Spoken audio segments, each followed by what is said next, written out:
दिल्ली के तुगलकाबाद में एमसीडी का बुलडोजर चला है। 100 से अधिक दुकानों को ध्वस्त किया गया है। वहीं दूसरी तरफ अवैध बांग्लादेशी रोहिंग्या के ऊपर भी अब नकेल कसने का काम किया जा रहा है। लगातार इन्हें लेकर कार्रवाई जो है वो काफी ज्यादा स्ट्रॉन्ग तरीके से की जा रही है और बैक टू बैक ऑक्शन देखने के लिए मिल रहा है। बांग्लादेशी घुसपैठियों की धरपकड़ करके पुलिस बड़ा अभियान चला रही है। क्या कुछ है पूरा माजरा विस्तार से जानेंगे। तो दिल्ली नगर निगम में तुगलकाबाद विधानसभा के हरकेश नगर में अतिक्रमण हटाने का बड़ा अभियान चलाया। बुलडोजर को देखते ही वहां हड़कंप मच गया। यहां 100 से अधिक दुकानें और झुग्गियां तोड़ी गई। लोगों ने इसका विरोध किया और एसडीएम अधिकारियों से उसकी झड़प भी हुई। कानून व्यवस्था बनाए रखने के लिए पुलिस बल को भी तैनात किया गया था। एमसीडी के बुलडोजर एक्शन से स्थानीय लोग नाराज हुए। कई लोगों का कहना था उनकी दुकानें और घर बिना किसी सूचना के तोड़ दिए गए।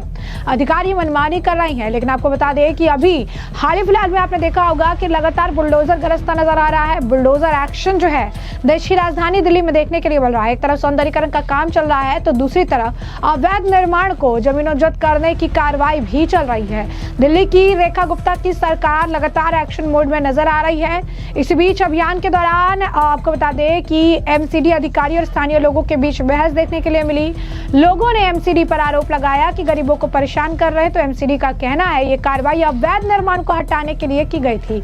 यानी अवैध तरीके से जो वहां पर निर्माण है, अवैध तरीके से जो काम इन्होंने कर रखा है उसे हटाने के लिए पूरी कार्रवाई की गई। वहां के एक स्थानीय निवासी ने कहा कि उन्होंने हमारी दुकानें तोड़ दी, अब हम क्या करेंगे। इसका मतलब है कि उन्होंने हमारी दुकानें तोड़ी है तो अब हम कहां जाए, क्या करें। पुलिस ने इलाके में शांति बनाए रखने की जो है मुहिम चलाई। उन्होंने कहा कि शांति बनाए रखें। एमसीडी का कहना है अतिक्रमण हटाने का अभियान अभी भी जारी है और आगे भी जारी रहेगा।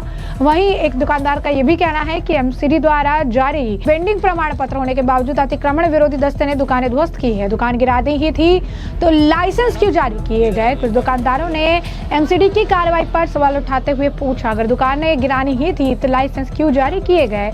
जबकि कई दुकानदारों ने एमसीडी को दोषी ठहराया। लेकिन अभी तक नगर निकाय की ओर से तोड़फोड़ अभियान के बारे में कोई आधिकारिक बयान जारी नहीं किया गया है। वहीं आपको बता दें कि दिल्ली में बांग्लादेशी नेटवर्क का बड़ा भंडाफोड़ देखने के लिए मिला है। गुपचुप घुसपैठ और फर्जी पहचान और 142 गिरफ्तारियां देखने के लिए मिली है। दिल्ली पुलिस ने एक विशेष अभियान के दौरान देश में अवैध रूप से रह रहे 92 बांग्लादेशी नागरिकों को पकड़ा है। इसके साथ ही आपको बता दें कि 26 दिसंबर 2024 से अब तक हिरासत में लिए गए बांग्लादेशी नागरिकों की कुल संख्या 142 हो गई है। अवैध रूप से रह रहे विदेशी नागरिकों की पहचान करने और उन्हें हिरासत में लेने के लिए हाल ही में 10 दिनों का विशेष अभियान चलाया गया था। खुफिया सूचनाओं पर कार्रवाई करते हुए और स्थानीय मुखबिरों की मदद से पुलिस की कई टीमों ने संवेदनशील इलाके में घर घर जाकर जांच की है।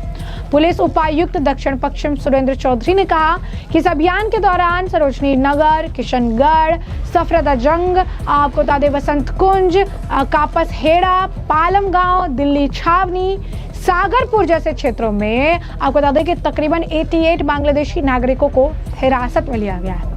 उन्होंने कहा कि पूछताछ के दौरान वे भारत में अपने प्रवास को उचित ठहराने के लिए कोई वैध दस्तावेज प्रस्तुत करने में विफल रहे। कई लोगों के पास बांग्लादेशी पहचान दस्तावेज पाए गए। उन्होंने आगे की कानूनी कार्रवाई के लिए हिरासत में लिया गया है। पुलिस अधिकारी ने कहा कि हिरासत में लिए गए लोगों ने अवैध रास्तों से भारत में प्रवेश करने की बात स्वीकार की है। कुछ ने भारत बांग्लादेश सीमा पर नदियों को पार किया, जबकि अन्य ने सीमा पर लगे तारों को काटकर घुसपैठ किया है।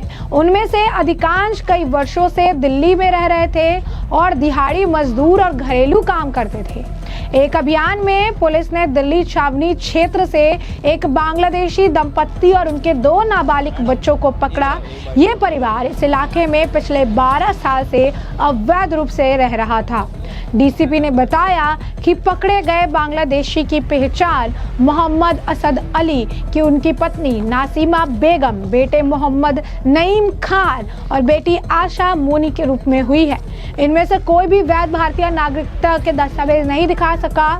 पूछताछ के दौरान उन्होंने बांग्लादेश के फारूक बाजार अजवतारी फुलबारी कुरीग्राम के मूल निवासी होने की बात कबूल की है।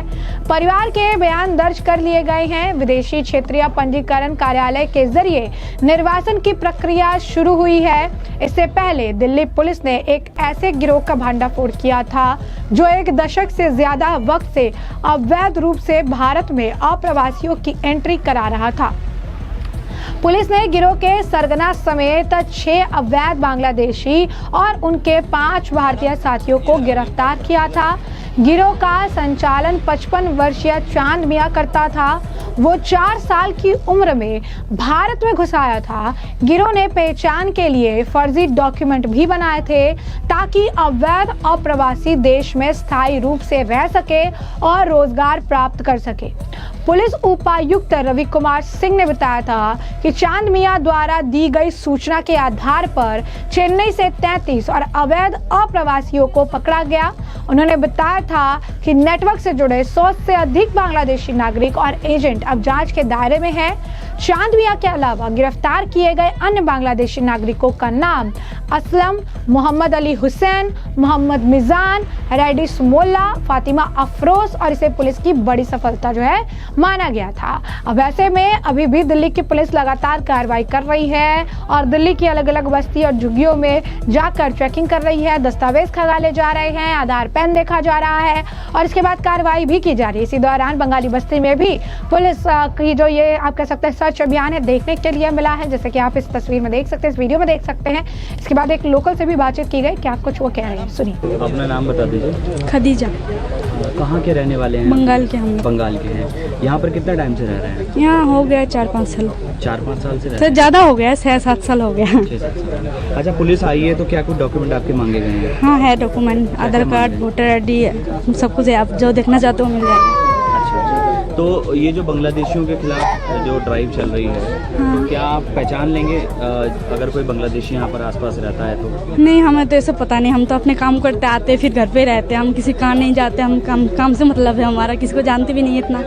ये सब भी है। तो बांग्लादेशियों की भाषा वगैरह सब समझ में आती है? हम तो बंगाल के हैं, बंगला समझ में आता है। हम तो बंगले बोलते हैं और मतलब वैसे कुछ नहीं है। मौसमी खातून।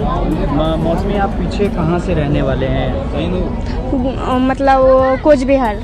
कुछ बिहार से? हाँ। पश्चिम बंगाल से? हाँ। तो यहाँ पर कितने टाइम से रह रहे हैं? वो 1 साल हो गया। 1 साल हो गया। 1 साल से? हाँ। तो अच्छा, ये बताइए कि पुलिस ने आपके डॉक्यूमेंट चेक करे हैं, क्या कुछ मांगा आपसे? मतलब ओरिजिनल मंगा है। क्या क्या मांगा? ओरिजिनल आधार कार्ड जो है वही मंगा है और कुछ नहीं। अच्छा, तो आपका ये जो इलाका है, यहाँ से बांग्लादेशी भी काफ़ी पकड़े गए हैं, तो आप क्या पहचानते हो या पहचान लोगे अगर कोई बांग्लादेशी आसपास कोई रहता है? नहीं, मैं इतना नहीं जानती भाई।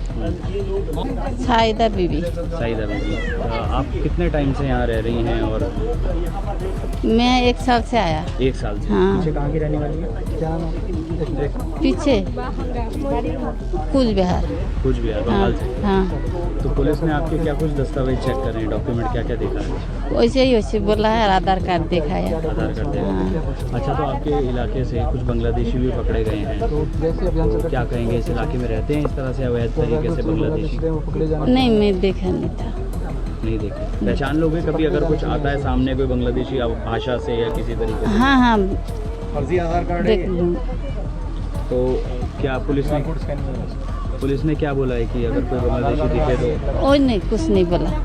कोई कुछ नहीं बोला बांग्लादेश के। तो जैसे कि आपने इनका भी बयान सुना, उन्होंने साफ तौर पर कहा कि पुलिस आती रहती है, इस तरीके से जो है जांच पड़ताल हो रही है, सवाल जो है पूछे जाते हैं। और साफ तौर पर हमने आपको बताया कि देश के अलग अलग विभिन्न राज्यों में इस वक्त अवैध रोहिंग्या और बांग्लादेशियों के खिलाफ ये कार्रवाई जारी है।